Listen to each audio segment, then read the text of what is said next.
आणि गेल्या काही वर्षांपासून निवडणुका आल्या, गेल्या काही महिन्यांपासून किंबहुना निवडणुका आल्या की स्वबळाची भाषा करणाऱ्या भाजपला आता मात्र शिवसेनेसोबत युती करण्याची गरज वाटू लागलेली आहे।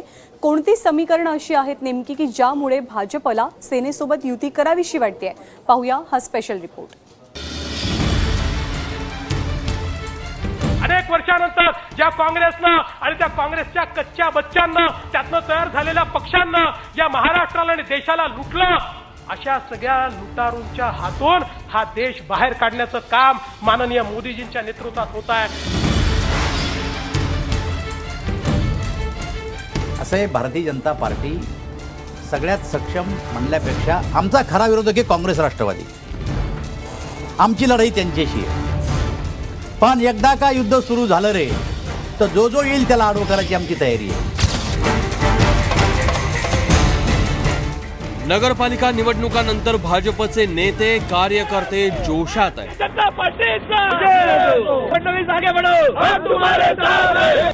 त्यामुळे मुंबई ठाण्या पुण्यात स्वबळाचा नारा बुलंद होताना दिसतोय।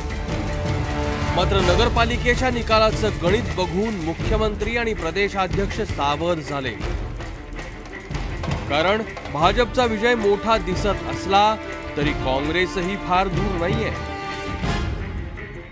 नगरपालिकांमध्ये भाजपचे एकूण 1207 नगरसेवक निवडून आले, तर दुसऱ्या क्रमांकावर असलेल्या काँग्रेसचे 919, राष्ट्रवादीनेही आपले 788 नगरसेवक निवडून आणले, तर शिवसेना 616 नगरसेवकांसह चौथ्या स्थानावर आहे। भाजप आणि सेनेचे नगरसेवक एकत्र केले तर तो आकडा 1823 वर जातो, तर काँग्रेस आणि राष्ट्रवादीचा एकूण आकडा 1707 वर।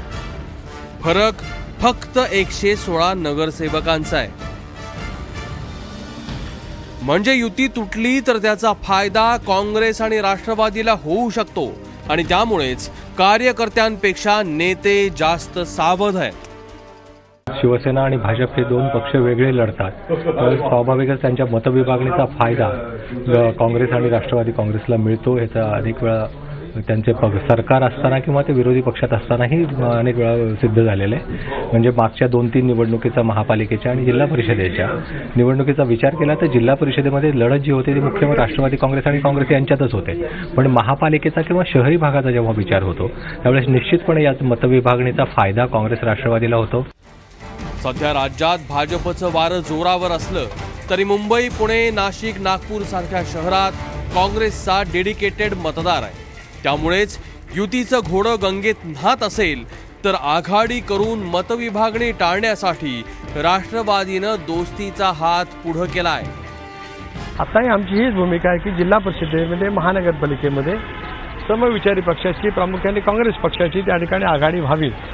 परंतु या संदर्भामध्ये जर काही काँग्रेसने अनुकूल प्रतिसाद दर्शवला तर ते होऊ शकतं।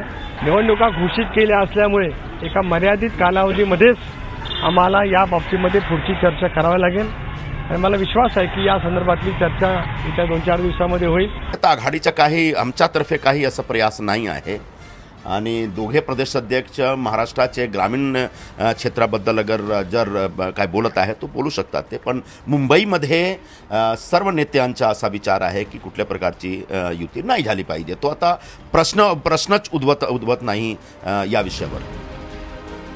राजकारणात ताकद संख्याबळात मोजली जाते। 2 वर्षात भाजपनं आपलं पारडं जड ठेवण्यात यश मिळवलंय। आता केवळ अहंकारासाठी युती तोडली तर काँग्रेस वरचढ होईल, आणि राजकीय दृष्ट्या हा सौदा फडणवीसांना परवडणारा नाहीये। ब्युरो रिपोर्ट, ABP माझा, मुंबई।